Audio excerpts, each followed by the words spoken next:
Have you ever heard of the Thunderbird? Not the car, not the mythical bird of Native American lore, but a real, living cryptid that haunts the skies of North America. For centuries, reports have surfaced of a gigantic bird-like creature with a wingspan that could rival a small airplane. But this isn't just a story about a mysterious animal. This is a story about a curse. A dark shadow that falls upon anyone who lays eyes on it. They call it the Thunderbird curse, and the tales of those who've experienced it are chilling. Imagine this. You're walking through the woods, or driving down a desolate highway, and you see it. A colossal shape blotting out the sun, leathery wings beating silently against the air. You're frozen, a mix of awe and terror. You might tell your friends, your family, but most won't believe you. Life seems to go on, but then things start to change. A subtle shift at first, then a cascade of misfortune. This is the pattern that has emerged from dozens of eyewitness accounts spanning decades. It's a pattern of lives unraveled, of fortunes lost, and of minds broken. Let's look at some of the accounts. Take the story of a successful entrepreneur in the 1970s. He was a man at the top of his game, with a thriving business and a perfect family. One evening, while on a business trip in rural Illinois, he saw it, a massive, dark bird circling low over a field. He dismissed it as a trick of the light, but he couldn't shake the image. Within a year, his world fell apart. A series of bafflingly poor business decisions, deals falling through at the last second, and a sudden, inexplicable downturn in the market led his company to bankruptcy. His once sharp mind became clouded with anxiety and doubt. He lost everything. Coincidence? Maybe. But his story is far from unique. Then there's the case of a young couple from Pennsylvania in the late 1980s. They were high school sweethearts, just starting their life together. While hiking in the Allegheny Mountains, they both witnessed what they described as a prehistoric-looking bird perched on a cliffside.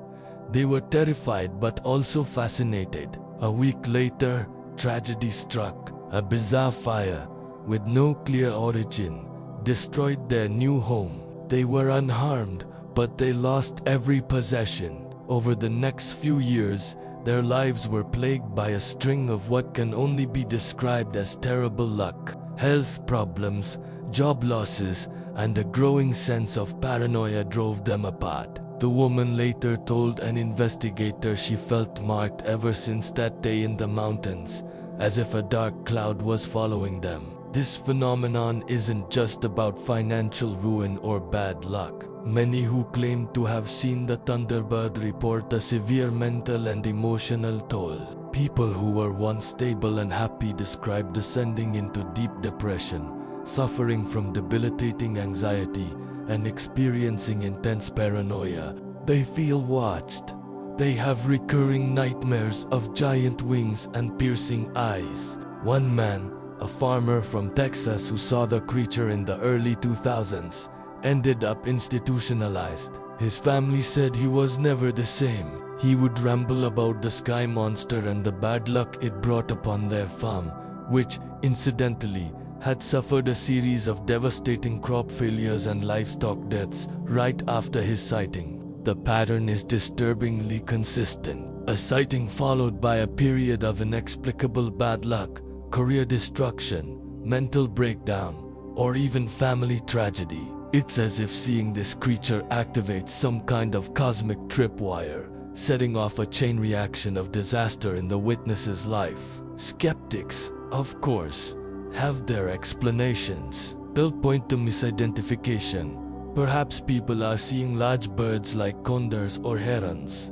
They'll talk about confirmation bias, suggesting that after a strange sighting, people naturally start noticing and attributing any negative event to the curse. They'll argue that stress and psychological trauma from the sighting itself could lead to poor decision-making and perceived bad luck. But can that really explain everything? Can it explain the sheer number of reports that followed this exact, terrifying trajectory? Can it explain the strange specificity of the misfortunes? We're not just talking about someone having a bad day. We're talking about lives being systematically dismantled. The stories are too numerous, too similar, and too devastating to be dismissed so easily. For instance, in 1977, in Lawndale, Illinois, 3 young boys were playing in their backyard when a giant bird, or 2 of them, swooped down. One of the birds allegedly grabbed one of the boys, 10-year-old Marlon Lowe, by the shoulders of his shirt and carried him for a short distance before dropping him. The entire neighborhood saw it. The family was traumatized. In the years that followed, the Lowe family reported a string of hardships and emotional distress that they directly linked to that terrifying day. It wasn't just a brief, scary encounter. It was the beginning of a long shadow over their lives. This connection between sighting and suffering spans generations. Go back to the 1940s, and you'll find newspaper clippings about ranchers in the Southwest who lost entire herds of cattle to an unknown predator right after seeing a giant bird in the area. Fast forward to today, and you'll find posts on internet forums from people who are desperate for answers, claiming their lives fell apart after a Thunderbird encounter. The technology changes, but the story stays the same. It's a terrifying thread that connects people across time and space, all bound by one common, horrifying experience. So what is the Thunderbird? Is it a flesh and blood creature?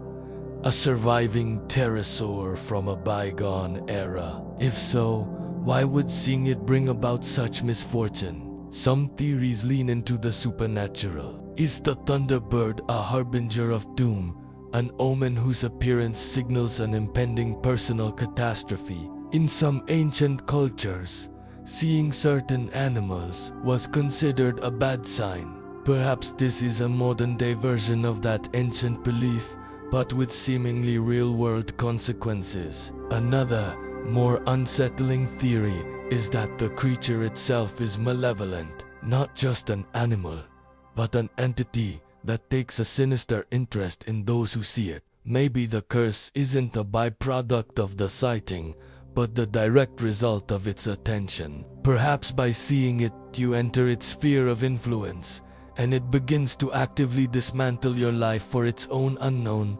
terrifying purposes. It's a chilling thought that there are things in this world that are not just unknown, but actively hostile. The Thunderbird curse remains one of the most perplexing and frightening phenomena in all of cryptozoology. It's not just about proving a monster exists. It's about understanding the dark power it seems to hold over human lives. The victims aren't just telling a story about something they saw. They're telling a story about how their lives were irrevocably broken. They are the unwilling members of a club no one wants to join, united by a terrifying secret they carry every day. The next time you look up at the sky, you might just hope you don't see anything out of the ordinary.